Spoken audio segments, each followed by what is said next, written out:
Hi, class.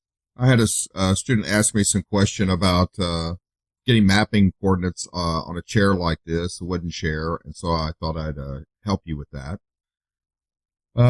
First thing, all we're going to need to do is put a box map on this. Okay, so we're going to put a UEW map. It'll start out as a plane.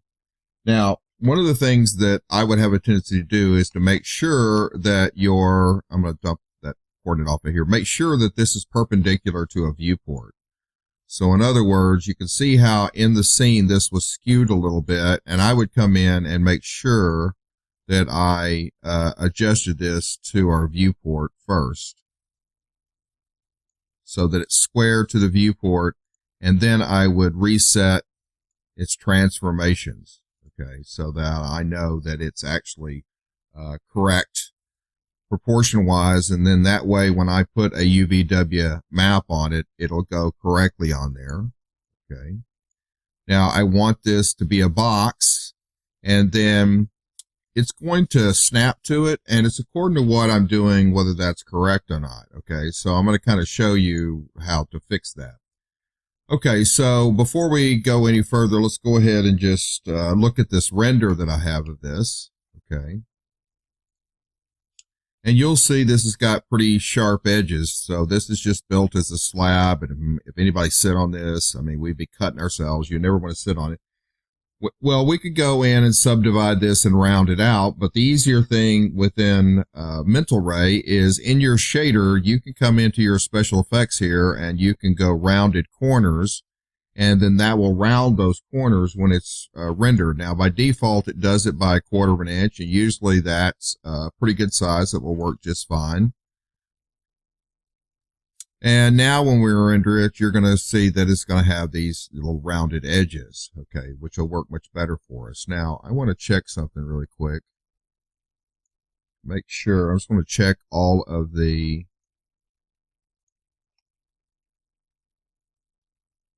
make sure our normals are all facing the right way. Okay, so those normals are all good. So let's go put our box map back on here. Okay, and so now we have rounded corners, so this will look really nice when it's rendered. Okay, so we need to go ahead and get some wood on here. So I'm going to go in here and just use something that's in the library down here. So we'll go into... okay, here's some wood. We'll just go into something like maybe, this cherry light. Let's go here. Okay, so I'm not really going to use this wood node. I'm going to use this arch and design. So all I really want is this bitmap, okay?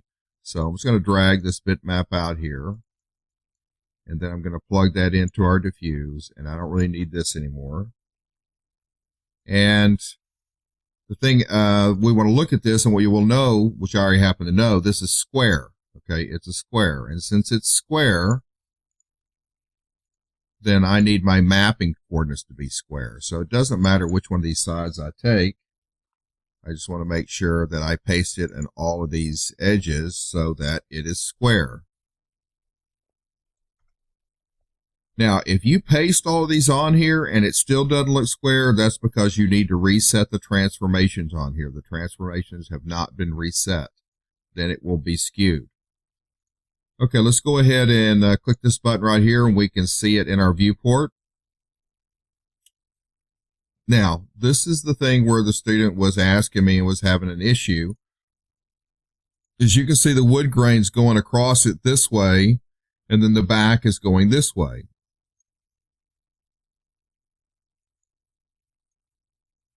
And we'll render that real quick so you can see that. And so what they want is the grain of this wood to go the same as this. And so their question was, well, is that a good place to do a multi-sub-object material, or do I want to detach the back? And actually, you could do either one of those would work on this. Neither one of them would be the way I would do it, but both of those would work, okay? I would explore a third way, okay? And that's by doing it by material IDs. Okay, so here's what I'm going to do. I'm going to go down below our UV map, and I'm going to go to our polygon selection, and I'm going to pick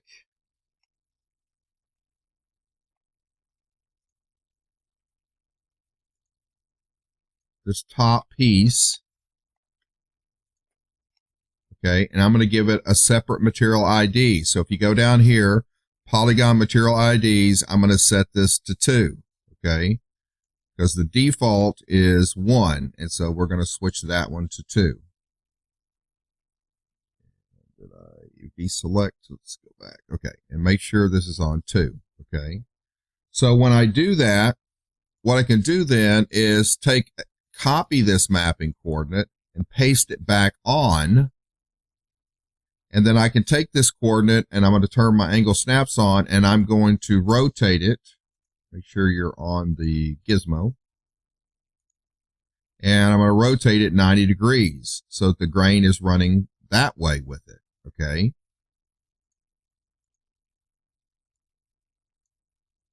Now I can put this on map channel 2. So this first one's on map channel 1. This one's on map channel 2. And now what I can do is to come over here and on my bitmap, I'm going to unplug it out of the diffuse. And I'm going to come down and get a node from Mental Ray, and it's this red one in here. It's called Multisubmap.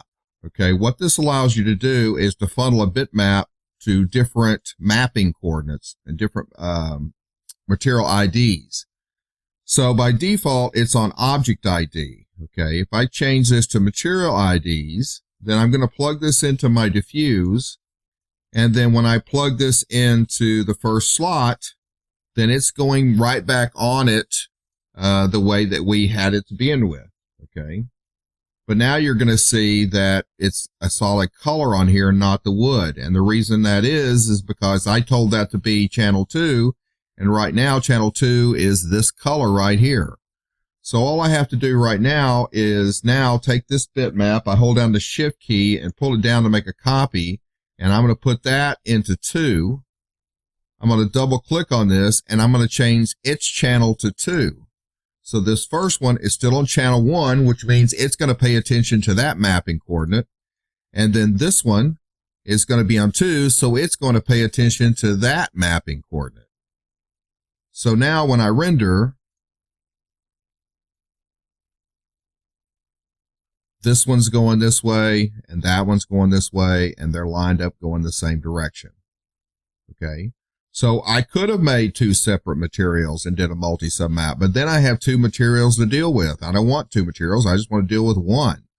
Okay, I could detach it. That would be okay, and then just group them back together. You could do that, but this way is just a faster and cleaner way to do it. It's only having to hold this bitmap in RAM one time. We're using it the same thing twice. We're just telling it to use different coordinates, and we're funneling through this multi-submap. Main thing don't forget is you've got to change this from its default to object IDs to material IDs. Okay, now the difference is Max has 2 ID systems. It's got material IDs, which are we already talked about. You go down here and you pick by face, you pick something and you can give it a separate ID. Okay. That's material IDs. Okay. Your mapping channels have ID numbers as well. But if you right click and go into your object properties, okay, you've got an ID channel in here. By default, everything in Max has an ID of 0, an object ID of 0. But there are certain times we might want to change something based on its object IDs. Okay, and so we can give them different IDs. As a matter of fact, this is something that works quite well when you're doing an ambient occlusion pass, because an ambient occlusion pass, if you have something that's glass, you don't want it to cast an ambient occlusion where everything else you do.